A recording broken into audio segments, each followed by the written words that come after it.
이제 오늘 이제 지난주 토요일이죠. 토요일부터 이제 로마서를 공부하기 시작하는데 오늘 로마서 1장 8절부터 17절에 있는 말씀을 중심으로 성도의 믿음을 세우고 견고히 하는 일에 관심을 갖자, 이런 주제로 같이 좀 은혜를 나누고자 합니다.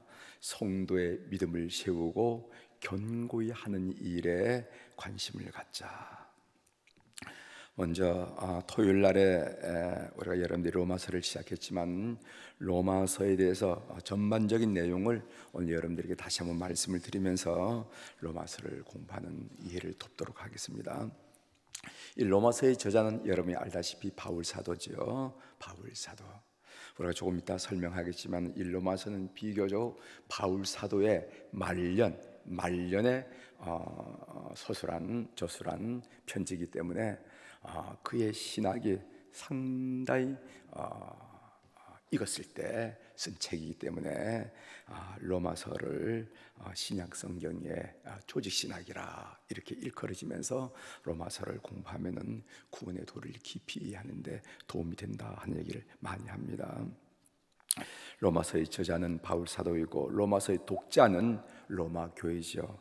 오늘 로마서 1장 7절에 우리가 읽지는 않았지만 이런 말씀이 있습니다. 로마에서 하나님의 사랑을 받고 성도로 부르심을 받은 모든 자에게 하나님 우리 아버지와 주 예수 그리스도로부터 은혜와 평강이 있기를 원하노라 하면서 로마에 있는 하나님의 사랑을 받고 성도로 부르심을 받은 모든 자에게 쓴 편지임을 우리는 알게 됩니다. 로마 교회 하니까 여러분들 머릿속에 로마 교회는 우리 숲교회 같이 아니면 어떤 교회 같이 건물이 있고 성도들이 어느 정도 되고 이렇게 생각하는데 그건 아닙니다. 오늘날 같은 큰 예배당을 가진 그런 교회가 아니고 로마 교회는 5개의 가정교회, 5개의 가정교회가로 구성되어 있는데 한 주택에 모일 수 있는 그 교우들의 성도들의 수를 한 30명, 넉넉 잡고 한 30명 이렇게 본다면은 한 355, 한 150명 어간으로 성도의 무리를 이룬 것이 바로 로마 교회라 이렇게 여러분들이 생각하셔야 됩니다. 로마에 가보면 성 베드로 성당을 보는데 그것은 후대에 쓴 것이 후대에 지은 것이고 이 로마 교회의 이 수신자인 이 로마 교회는요 그렇게 조그만 교회들. 이름이 있는 어느 가정, 어느 장로님 가정, 어느 권사님 가정 이렇게 5개의 가정이 모여서 로마 교회를 형성했다 하는 것을 여러분들이 이해할 필요가 있습니다. 로마 교회 역사와 상황에 대해서 좀 여러분 간략히 설명하는 것이 로마서를 이해하는 데 좀 도움이 될 거예요. 로마 교회는 예루살렘 교회와 거의 비슷하게 생겼습니다. 그러니까 예루살렘 교회가 생겨난 지 얼마 안 돼서 그러니까 AD 30년대에 무명의 그리스도인에 의해서 시작되었을 것입니다. 처음에 복음이 전파된 곳은 유대인 회당일 것이에요. 그 유대인 회당에 누구들이 모이냐면 유대인들이 모이고 또 이방인으로서 유대인으로 개종한 사람, 또 그 중에는 어떤 사람은 하나님을 신실히 경건히 경외했던 사람들, 이런 사람들이 유대인 회당에 모이는데 그 회당에 유대인들이 이렇게 그리스도인 유대인들이 참여하면서 거기에 신자들이 하나 둘 생기지 않았겠는가 이렇게 추측을 합니다. 그러다가 AD 49년에 큰 일이 일어났었는데 AD 49년에 무슨 일이 일어나면은 로마의 황제인 클라우디우스 황제가 유대인들은 다 로마에서 떠나라 하는 로마 추방령을 내렸습니다. 유대인 추방령을 내렸어요. 그때 로마의 유대인 그리스도인들도 추방되었습니다. 브리스길라 아굴라 얘기하면은 그 브리스길라와 아굴라가 로마로서부터 추방되어서 나중에 이 그리스에서 바울을 만나서 함께 동역했다 하는 얘기를 성경에 읽을 수가 있는데 그 사도행전 18장에 나오거든요. 읽을 수가 있는데 그 브리스길라와 아굴라가 바로 글라디우스 황제가 추방할 때 추방된 그리스도인입니다.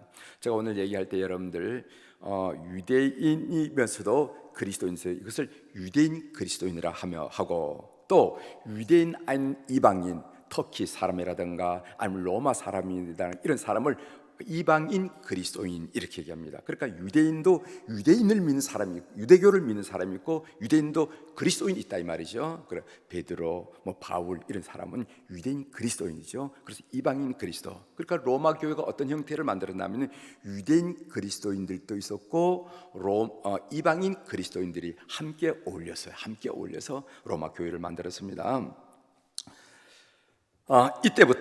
이때부터 로마 교회는 이방인 그리스도인들이 주류가 되기 시작했어요. 그 전까지는 회당을 중심으로 해서 유대인 그리스도인들이 로마 교회의 주류를 했다면은 이제부터는 이방인 그리스도인들이 로마 교회 주류가 됐습니다. 왜냐하면은 유대인 그리스도인들은 다 추방되었기 때문에 그렇다는 걸 여러분 아셔야 됩니다. 이런 상태에서 AD 54년에 클라우디우스 황제가 죽고 추방령이 해제되어서 유대인 그리스도인들이 로마로 다시 들어올 수가 있었습니다. 로마에 들어와 보니까 이미 로마 교회는 이방인 그리스도인들이 주류를 이루면서 교회를 섬기고 있었습니다. 이때 이런 상황에서 바로 바울 사도가 로마서를 썼다. 이렇게 여러분들이 이해하시면 도움이 될 것입니다. 그럼 로마서를 쓴 장소와 그리고 시기는 언제인가? AD 53년부터 56년까지 바울 사도는 에베소를 중심으로 제3차 전도 여행, 제3차 선교 여행을 감행합니다. 바울 사도께서 1차, 2차, 3차 선교 여행을 하고 그리고 예루살렘에 오셨다가 이제 로마로 이송되어서 그 로마에서 가택연금을 당하다가 2년 후에 돌아가 순교를 당하죠. 바울이 AD 57년경에 예루살렘 교회에 연보를 전해주러 갔다가 체포되어서 가이사라는 곳, 지중해 해변인 가이사라는 곳에서 약 2년 정도 투옥이 되었습니다. 그렇게 투옥이 될 때 바울 사도가 뭐냐면 나는 로마 시민이기 때문에 가이사에게 항소하노라 하면서 가이사에게 소송을 걸었습니다. 그래서 바울 사도는 로마로 이송되어서 2년 동안 가택연금을 받다가 순교를 당했어요. 바울은 3차 전도 여행을 마무리하면서 그의 교훈을 어디서 지나냐면 그리스 북부 지역을, 고린도 운하를 중심으로 북부 지역을 마게도니아, 남부 지역을 아게아 지역이라는데 그 남부 지역에 아테나나 고린도라는 도시가 있거든요. 그 고린도에서 그의 교훈을 지났습니다. 그때 쓴 편지가 로마서가 아니겠는가 이렇게 보여요. 그래서 그 그리스 다음에 이탈리아 반도가 있지 않습니까? 그 로마를 바라보면서 고린도에서 썼는데 AD 56년부터 57년경 겨울철에 고린도에서 로마서를 썼다 이렇게 이해하시면 되리라 생각합니다.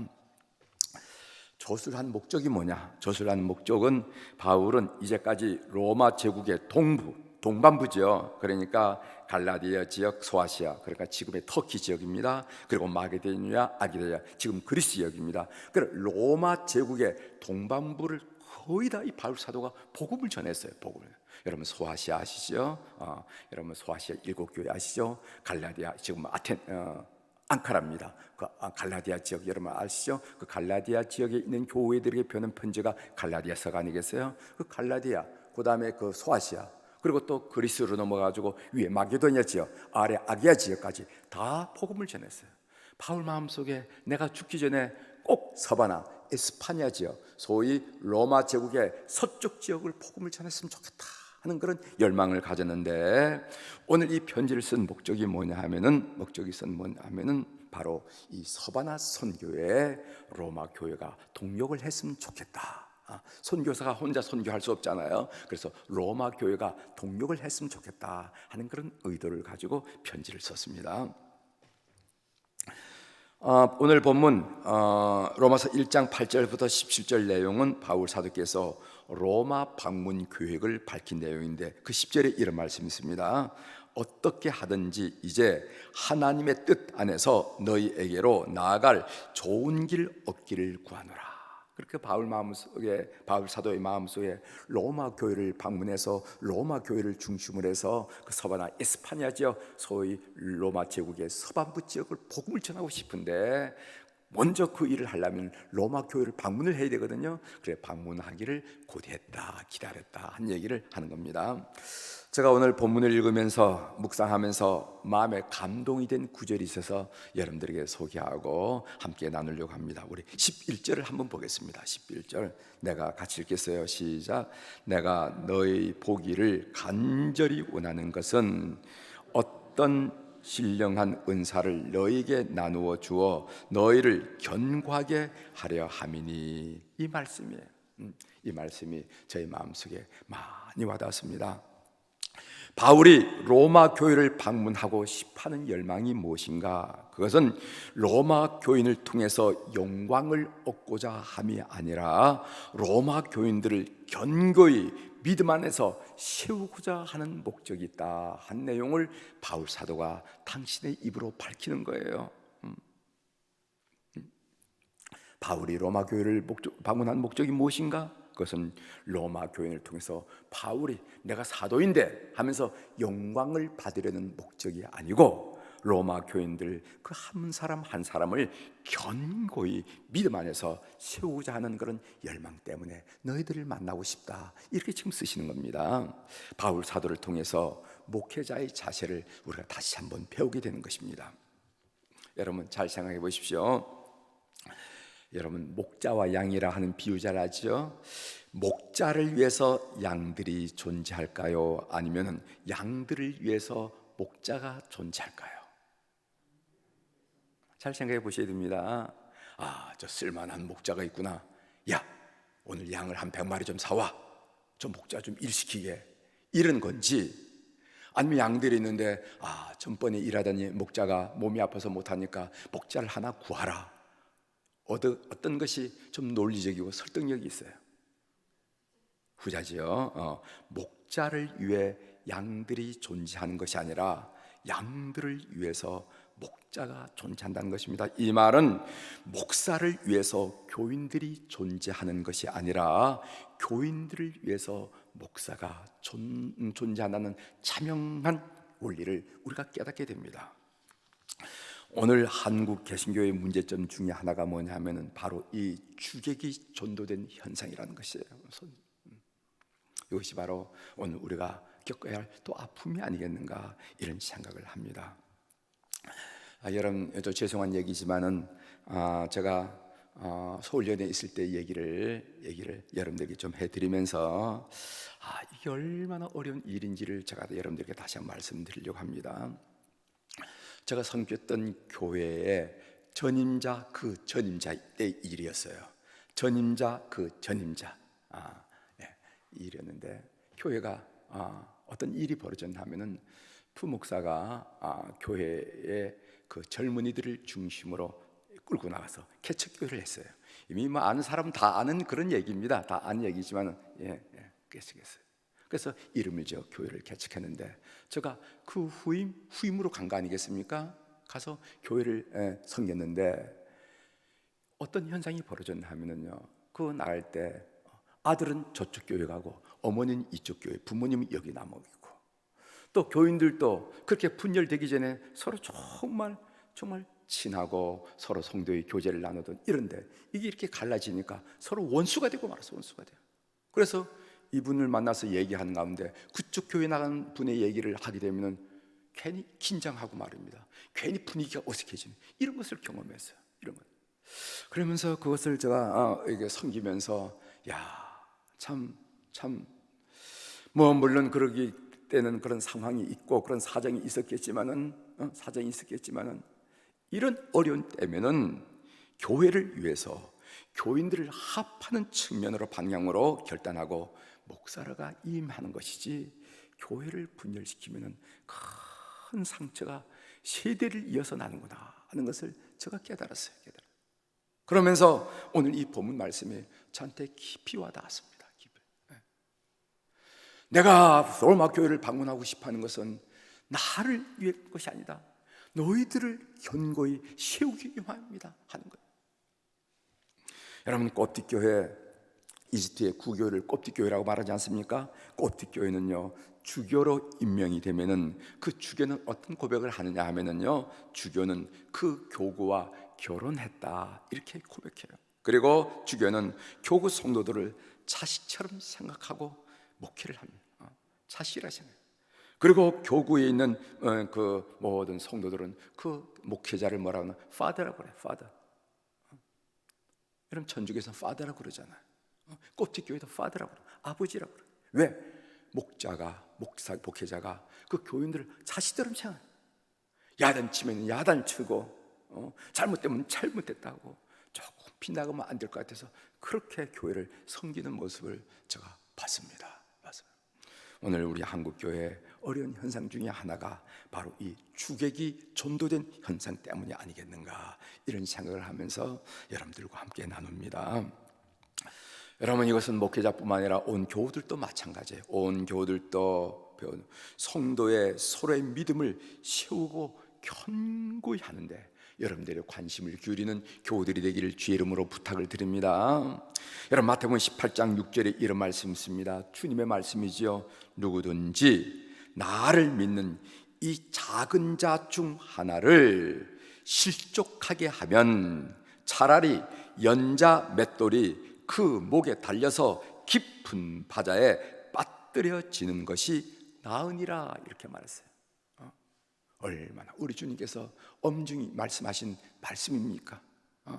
성도 중에 작은 자 하나, 극히 여기 말하면은 작은 자 중에 하나를 믿음을 실족시키면, 그 사람의 믿음을 허물어뜨리면은 그것은 연자 맷돌을 메고 바다에 빠뜨려지는 것이 오히려 수월하고 나으니라, 이렇게 말했다는 거예요.